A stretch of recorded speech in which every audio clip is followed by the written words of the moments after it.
Do you really want your hard-earned taxpayer dollar going to pay for things like DEI musicals in Ireland or a trans comic book in Peru? They spent $32,000 on that. $47,000 for a trans opera in Colombia. $2 million for sex changes in Guatemala. $6 million for tourism in Egypt. What the heck is going on? This is not okay. You know how hard we work? You know how high inflation is, and you're out there spending this $280,000 for diverse bird watchers? $1.5 million for DEI in Serbia. I mean, do they even have any diversity in Serbia? Maybe it's for the trans thing again. I'm sorry, like, you lost me, okay? You lost me, and you just lost America. You lost us. You lost the election, and you're losing us over and over and over and over again because you people just don't get it. You don't get it. I'll tell you, the guy over at CNN, Scott Jennings, he gets it. He gets it. I get it. Trump gets it. And he knows that the Democrats are going to continue to be so idiotic when it comes to this stuff because, I don't know, maybe they just have no brain cells. He's describing what is currently the dumbest strategy in politics, which is Democrats taking the 20% side of every 80-20 issue in America.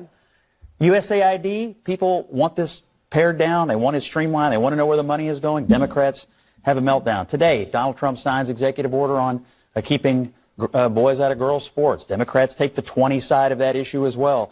All these issues, this is like Trump's superpower, finding a bunch of 80-20 issues, getting on the 80, and everybody who's sort of reflexively against him gets on the 20. And now the Democratic Party has like a 31% approval rating. This is why. This is exactly why. Because who the heck wants to be spending $32,000 of your taxpayer dollars for trans comic books in Peru? Okay, like you guys, like, I mean, this is like, remember when we found out about the military and like the $2,000 toilet seat? Like this is that moment.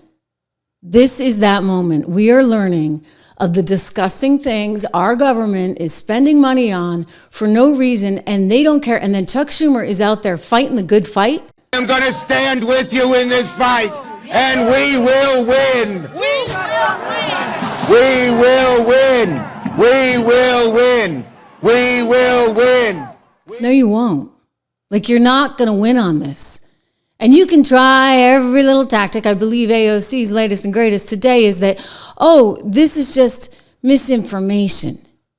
All this stuff about 3 million for girl-centered climate change in Brazil and 125 million to radicalize public health, that's misinformation. You see, you need to know your facts. The amount of misinformation that has exploded because people are chasing retweets of a lie has been really painful. Like, we are, especially in terms of social media, we are on the platforms of billionaires.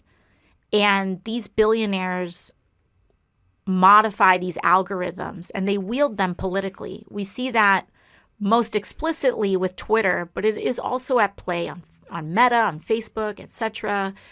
And, you know, I think it was really hard watching people and communities that I am aligned with fall for right-wing misinformation.